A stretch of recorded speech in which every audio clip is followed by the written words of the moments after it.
রোজা যারা আমরা রাখবো তাদের ব্যাপারে কি পুরস্কার? ক্বালা রাসূলুল্লাহ সাল্লাল্লাহু আলাইহি ওয়াসাল্লাম, নবীজি বলেন, কুল্লু আমাল ইবনি আদম ইউদাফুল হাসানাতু বিআশরি আমসালিহা ইলা 700 দি'ফিন। ক্বালা আল্লাহু তাআলা ইল্লাস সাওম ফাইন্নাহু লি ওয়া আনা আজজি বিহি। রাসূলুল্লাহ সাল্লাল্লাহু আলাইহি সাল্লাম বলেন, আদম সন্তান যত আমল করে তার আমলের বদলা 10 থেকে 700 গুণ পর্যন্ত বৃদ্ধি করা হয়। আল্লাহ বলেন রোজা ছাড়া। কি ছাড়া? মানে রোজার সওয়াব 10 থেকে 700 এমন না। রোজার সওয়াব 10 থেকে 700 এমন না।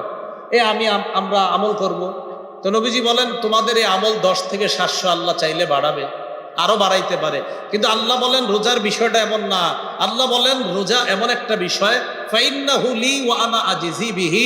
রোজা আমার, রোজা মানুষ আমার জন্য রাখে, আমার খুশির জন্য রাখে, আমাকে খুশি করার জন্য রাখে।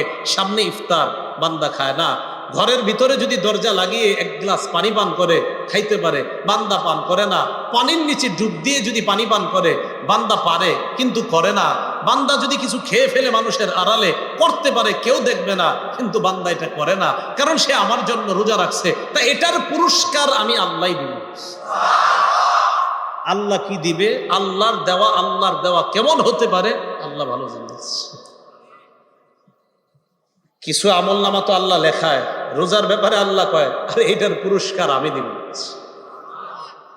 রব যত বড়, রবের পুরস্কার তত বড়। সুবহানাল্লাহ।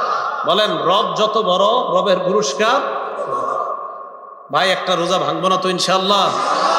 সবগুলা রোজা ইনশাআল্লাহ আমরা রাখবো ইনশাআল্লাহ। এগুলো 1 নাম্বার। রোজার পুরস্কার স্বয়ং কে দিবেন? আল্লাহ। 2 নাম্বার, এটা কি কাল, গরমকাল না শীতকাল? গরমকালে রোজা রাখার একটা আলাদা পুরস্কার আছে। সুবহানাল্লাহ।